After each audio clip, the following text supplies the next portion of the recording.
I'm here at the site of Fort King George, which is located in the town of Darien. And Darien, if you look on a map, is located between Savannah and Brunswick along the Georgia coast. From 1721 until 1736, Fort King George was the southern outpost of the British Empire in North America. A cypress blockhouse, barracks, and a palisaded earthen fort were constructed in 1721 by scoutmen led by Colonel John Barnwell. For the next 7 years, Barnwell and his company garrisoned the fort. They endured incredible hardships from disease, threats of Spanish and Indian attacks, and the harsh, unfamiliar coastal environment.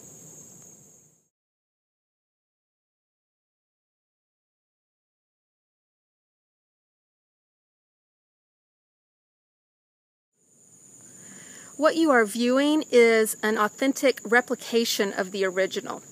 Unfortunately, sawmilling activities located on this site throughout the 1800s destroyed any remains of the original fort.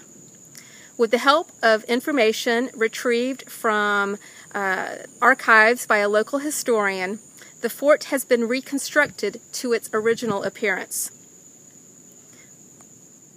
The blockhouse had 3 stories: a powder, ammunition, and supply magazine on the lower level, a gun room on the 2nd floor with cannon ports in the walls for firing on enemy boats attacking by river, and a 3rd floor gun room with a lookout post hovering above.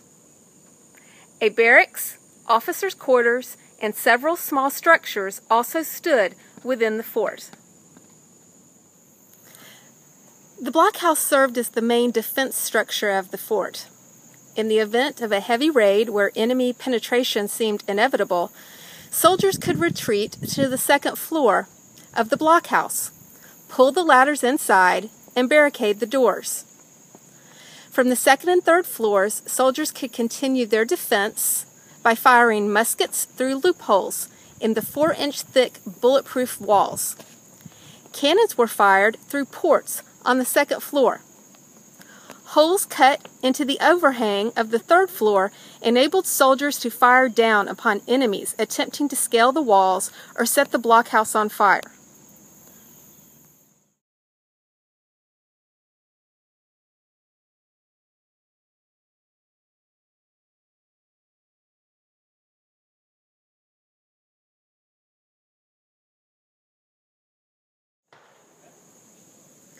A good system of observation was essential.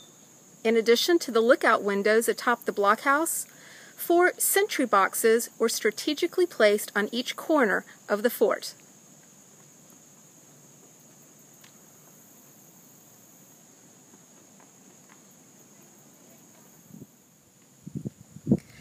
The guardhouse. This structure served as headquarters to all guards or sentries on duty, and was sometimes used as a detention center for disorderly personnel. However, by late 1722, it was used as an infirmary. The doctor resided in the loft. These sheds with bark roofs and siding were temporary housing for the scouts and slaves that helped build the fort in the summer of 1721.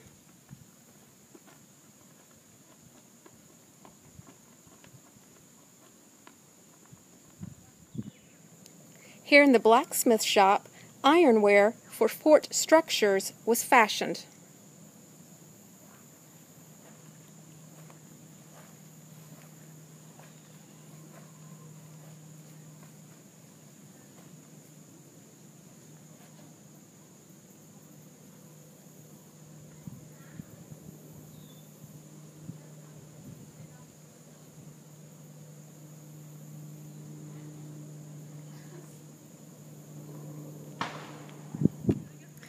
This building was designed to accommodate the privates who slept in crowded bunks.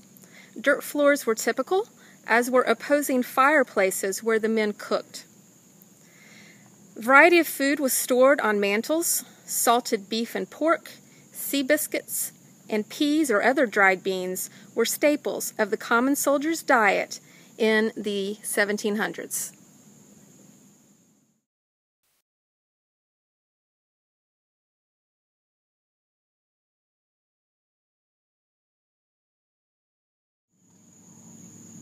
This monument reads, "To the soldiers of Fort King George, who gave their lives in defense of the southern English frontier in America during the occupation of this outpost from 1721 to 1727, and were buried upon this bluff, Fort King George, built on the low ground 200 yards east of here, was the first English settlement in the land which is now Georgia. More than 140 British soldiers lost their lives in this first planned effort to hold the old Southeast for English-speaking people."